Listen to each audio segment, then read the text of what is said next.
이제 새벽 시간에 저와 함께 이제 욥기서를 함께 나누어 보려고 합니다. 우리가 잘 알고 있는 것처럼 욥하면 어떤 사람이죠? 정말 의인 중에 의인이라고 우리가 잘 알고 있고요. 또 그의 삶과 그가 당하는 일들을 우리가 이렇게 잘 알고 있는 것처럼 욥은 소개하는 것처럼 하나님을 경외하며 악에서 떠난 자가 분명하다라는 게 우리가 욥기를 묵상하면서 알게 되는 사실입니다. 그것을 전제로 하고 말씀을 들어가기보다는 욥이라고 하는 사람이 성경에서 왜 소개되고 있고 욥을 특별히 성경에서 표현되고 소개되는 인물들 중에 한 부분을 차지할 정도로 중요한 인물인가라는 것을 우리가 생각해 보아야 하겠습니다. 욥기서를 기록한 저자는 특별히 누구인지 사실은 밝혀지지 않았고요. 특별한 단서 또한 없다라고 전해지고 있습니다.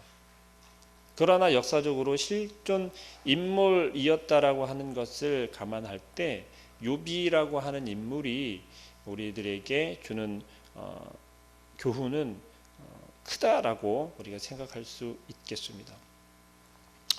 먼저 욥에 대해서 욥을 1장에서는 소개를 하고 있는데요. 어떻게 소개를 하고 있냐면 우스 땅에 욥이라고 불리는 사람이 있었다라고 이야기를 해요. 근데 그 사람은 어떤 사람이냐면 1절에서 이야기하는 것처럼 온전하고 정직하여서 하나님을 경외하며 악에서 떠난 자라고 소개를 하고 있습니다. 자, 이 사람이 얼마나 하나님의 말씀에 순종했고 하나님 앞에서 그 하나님의 명령에 순종하는 삶을 살고 있었는지를 사실은 이 1절 한 절을 통해서 우리가 볼 수 있다는 거죠. 미루어 짐작해 볼 수 있다라는 것이죠. 지난 시간에 저와 나눌 때 왜 이것을 나누지 않았습니까? 그리스도인의 표지에 대해서 함께 나누었잖아요. 그리스도인이라 하면 그 사람을 바라볼 때 어떤 이미지가 먼저 떠오르고 또 그를 바라볼 때 무엇이 먼저 보이는지가 굉장히 중요하다라는 것이죠. 왜냐하면 그 이미지 자체가 그 사람을 혹은 그리스도인들을 계속해서 그렇게 생각하고 판단할 수 있기 때문에 그렇습니다. 그런데 욥을 소개할 때 보니까 어떻게 소개하고 있냐면 온전하고 정직하고 그래서 하나님을 경외할 줄 알고 악에서 떠난 자라고 소개하고 있다는 말이죠. 어디에서요? 그것도 성경에서. 가장 처음 욥을 소개하는 게 바로 욥은 이런 사람이다라고 소개를 하고 있다는 것이죠. 여러분들은 어떻습니까? 여러분들을 누군가가 소개를 할 때 이렇게 소개한다라고 한번 상상을 해보시죠. 이모세를 소개를 하는데 이모세라고 하는 사람이 있는데 그 사람은 경기도 시흥 땅에 사는 사람인데 온전하고 정직해서 하나님을 경외하며 악에서 떠난 사람이야 라고 소개를 한다라고 생각을 해보세요.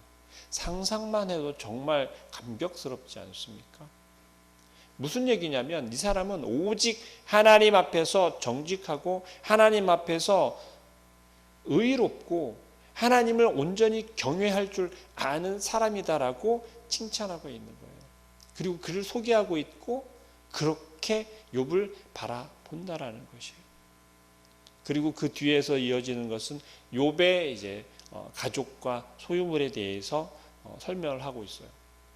거두절미하고 설명되어진 소개된 내용들을 보면 욥은 제법 잘 사는 사람이 되었어요. 아들이 7이고 딸이 3이고 소유물도 보니까 양이 7,000마리, 낙타가 3,000마리, 소가 500결이, 암낙이 500마리. 이 정도면 어떻습니까? 가쁘죠. 시골에 산다고 하더라도 농장이 몇 개입니까? 양 농장도 있고요. 또 낙타 농장도 있고요. 소도 있고요. 우리는 소만 키운다고 하더라도 소 목장 하나만 가지고 있다고 하더라도 어떻습니까? 뭐라고 얘기합니까? 성공했어. 소 한 마리 키우더니 목장을 이루어가지고 소가 지금 벌써 몇 마리인가 몰라. 100마리만 넘어가도 엄지손가락 척척 올리지 않습니까? 그런데 욥은요, 소만 있었던 게 아니고 어떤 거 양도 있었고요, 낙타에 나귀에 종들도 많았다라고 소개하고 있어요. 동방 사람 중에 가장 뭐라고요? 훌륭한 자라고 소개되고 있다라는 거죠. 그런데 이 사람은 어떤 사람이에요? 하나님 앞에 온전히 서 있는 사람입니까? 아니면 하나님을 모르는 사람이었습니까?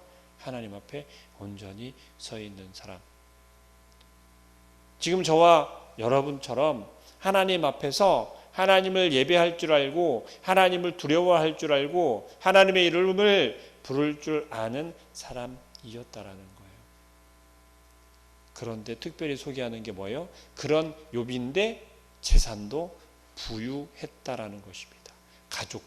가정도 부유했다라는 거예요. 얼마나 하나님 앞에 경건한 삶을 살던 사람인지를 단편적으로 보여주는 게 지금 그 아들의 생일잔치에서의 모습을 통해 욥이 얼마나 경건한 모습을 보이고 있는지를 보여주고 있어요. 그 설명된 게 무엇입니까?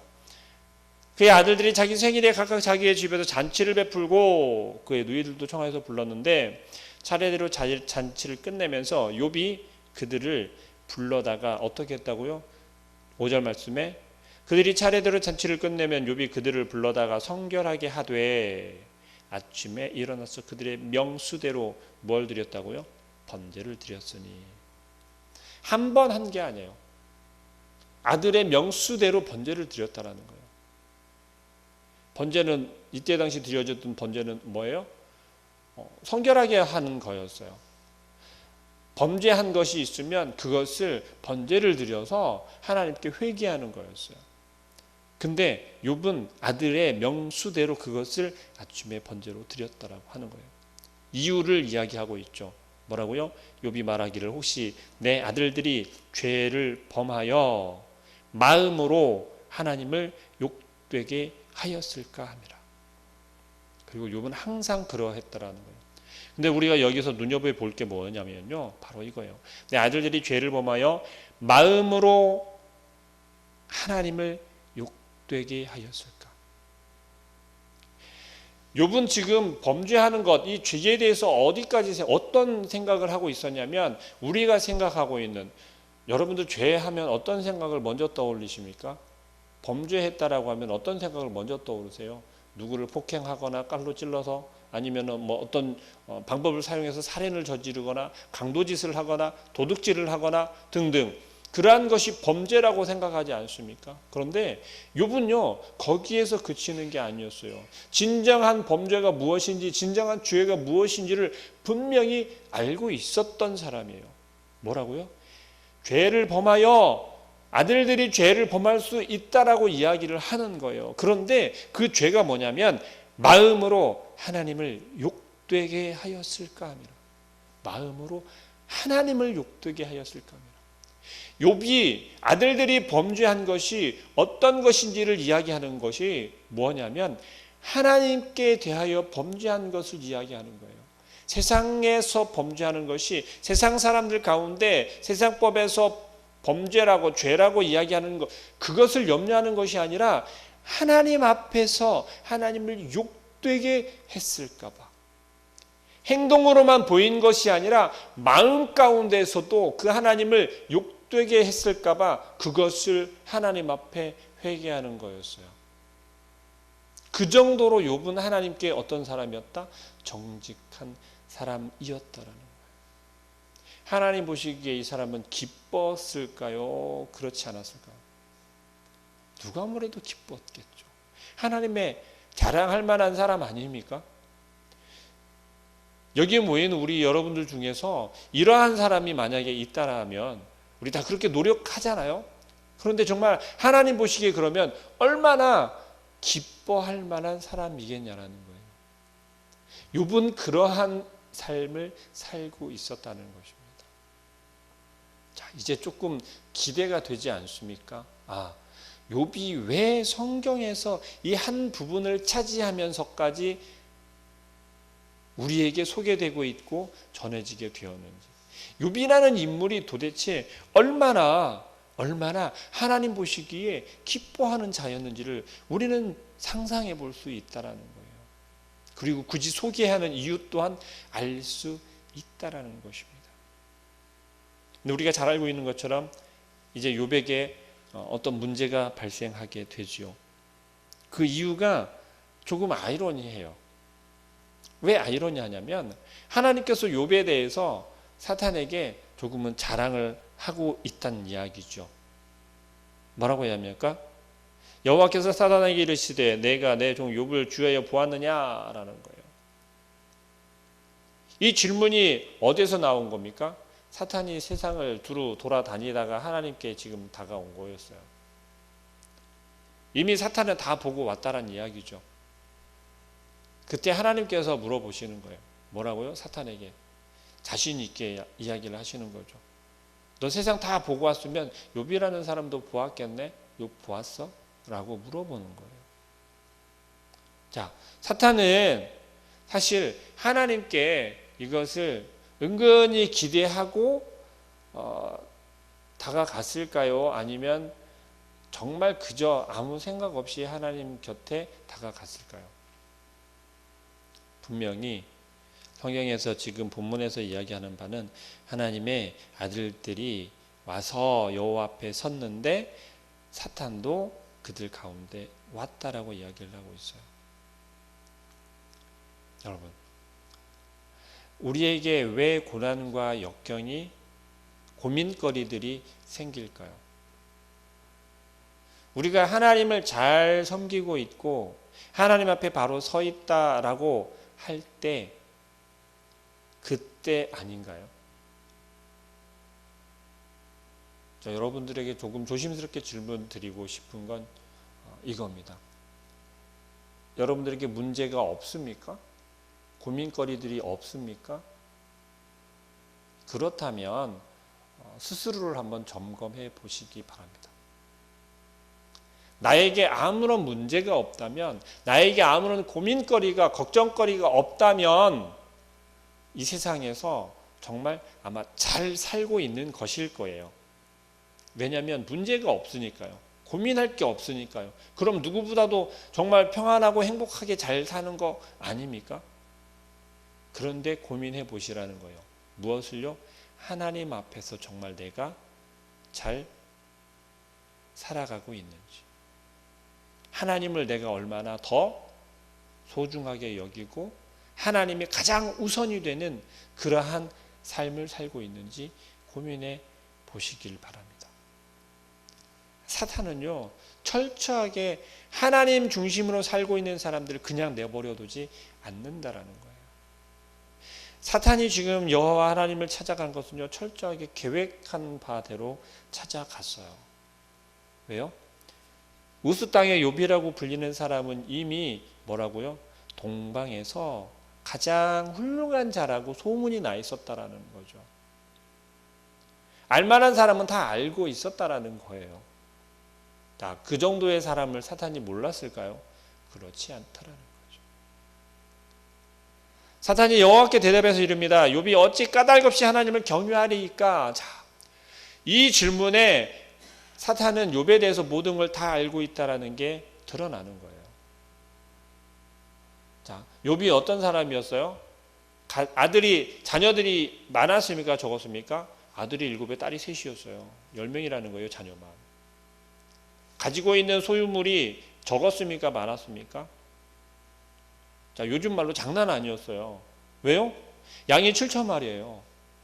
양이 7,000마리면 정말 산 하나를 그저 양 목장으로 써야 될 정도로 그 정도 크기가 있어야 돼요. 규모가 있어야 돼요. 낙타가 3,000마리라고 그랬어요. 낙타만. 낙타가 얼마나 큰지 아시죠? 말보다 더 커요. 낙타가. 근데 몇 마리라고요? 3,000마리래요. 여러분 제주도 가서 혹시 그 말 목장을 가보셨나요? 크기가 어떻던가요? 저도 얼마 전에 알았는데 여기 포동에 그 마장이 있는 거 혹시 아세요? 마장에 말이 몇 마리가 있을까요? 그냥 밖에서 볼 때는 몇 마리 없는 것 같아요. 근데 그 마장 앞에 말이 도는 마당 보셨죠? 크기가 얼마나 던가요? 말이 몇 마리만 있어도 그 정도인데 여기 지금 몇 마리라고요? 암나귀가 500마리래요. 낙타가 3,000마리. 거기에다가 또 소는 몇 마리라고요? 500결이래요. 부자였다라는 거예요. 부해했다라는 거예요. 자, 말하기 얼마나 좋습니까? 만약에 욥이 그러한 것들이 없었다면, 그런 물질과 재산이 없었다면 과연 하나님께 그렇게 경건한 삶을 살아갈 수 있었겠습니까? 라는 거예요, 지금. 사탄은 지금 교묘하게 이야기하는 게 뭐냐면 욥이 하나님을 경외하고 하나님을 신뢰하고 하나님 앞에 올바른 자로 설 수 있었던 건 물질 때문이다라고 이야기를 하고 있다라는 거예요. 혹시 여러분 중에도 우리 성도님들 중에도 그러한 생각을 가지고 계신 분이 있습니까? 내가 하나님을 잘 믿으면 복 받을 거야. 복 받는 게 물질의 복을 받고 자녀의 복을 받고 나의 평안의 복을 받고 라고 혹시 생각하고 계신 분들이 계신가요? 하나님께서 주시는 복은요, 물론 물질의 복도 자녀의 복도 주시지만 그게 가장 우선이 아니라는 거예요. 그러한 것들은 하나님 앞에 바로 서 있을 때 자연스럽게 따라오는 것이고 그것은 꼭 보너스로 주는 것과 같다라는 거예요. 하나님께서 사탄에게 이야기를 하십니다. 뭐라고요? 여호와께서 12절에 여호와께서 사탄에게 이르시되 내가 그의 소유물을 다 내 손에 맡기노라. 다만 그의 몸에는 내 손 대지 말지니 사탄이 곧 여호와 앞에서 물러가니라. 무슨 얘기예요? 사탄은 하나님께 여호와 하나님께 얻고자 한 것을 이미 얻었어요. 뭘 얻었어요? 내가 욥을 가서 내 마음대로 시험할 수 있구나. 내 마음대로 이제 휘두를 수 있구나라는 거예요. 여러분, 우리 인간의 모든 마음 가운데 정말 우리를 주관하고 우리를 나타내려 하는 게 무엇입니까?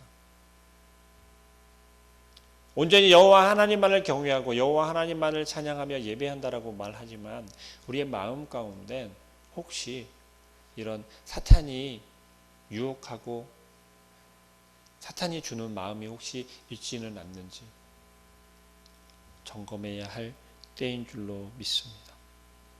모든 죄는요, 우리의 마음 가운데서 시작된다라는 것을 기억하시길 바랍니다. 우리의 마음에 드는 마음가짐이 우리의 행동을 온전하게도 혹은 그렇지 못하게도 만든다는 것이죠. 철저하게 하나님 앞에서 욥이 자녀들을 향하여서 또 욥이 직접 하나님 앞에서 보였었던 그 모습처럼 마음 가운데 여호와 하나님을 욕되게 할까봐 두려워하고 그 하나님 앞에 회개하는 욥의 모습처럼 나에게 허락된 모든 것들이 하나님께서 나에게 허락하신 것이고 하나님께서 나에게 허락하지 않으시면 나는 내 손에 붙잡을 수 없었고 내가 하나님을 바라볼 수조차도 하나님을 의지할 수조차도 없었다라는 것을 인정하시고 온전하고 순전한 마음으로 하나님을 바라보시고 오늘 하루도 우리에게 허락하는 하나님께서 우리를 향해서 얼마나 수많은 은혜와 축복을 내려주실지를 기대하시면서 이제 욥이 시작되어졌어요. 함께 나눌 때 정말 욥을 통해서 우리에게 얼마나 많은 은혜를 주실지를 기대하시면서 오늘 하루 이 말씀을 묵상하시면서 1절 말씀 우스 땅에 욥이라 불리는 사람이 있었는데 그 사람은 온전하고 정직하여 하나님을 경외하며 악에서 떠난 자더라. 우리 스스로는 그 악을 이겨낼 수도 물리칠 수도 없다라는 것을 기억하시고 오직 온전하고 정직한 마음으로 하나님을 경외할 때, 하나님을 우리의 마음 가운데 온전히 붙잡을 때 악에서 떠날 수 있고 이겨낼 수 있음을 기억하시고 오늘 하루의 삶 가운데 승리하는 삶을 사시길 소망합니다. 기도하겠습니다. 사랑하는 하나님, 하나님께서는 욥을 기뻐하시며 욥을 칭찬하시고 또한 욥이 온전히 하나님을 경외하고 하나님을 떠나지 않을 것을 아셨던 것처럼 이 자리에 머리 숙인 주님의 백성들 또한 하나님을 온전히 경외하고 마음 가운데 정직한 마음으로 하나님을 바라보게 하시고 하나님을 부르짖게 하여 주시고 하나님을 의지하여서 우리에게 허락한 삶을, 우리에게 허락된 시간들을 온전히 살아갈 수 있도록 인도하여 주옵소서.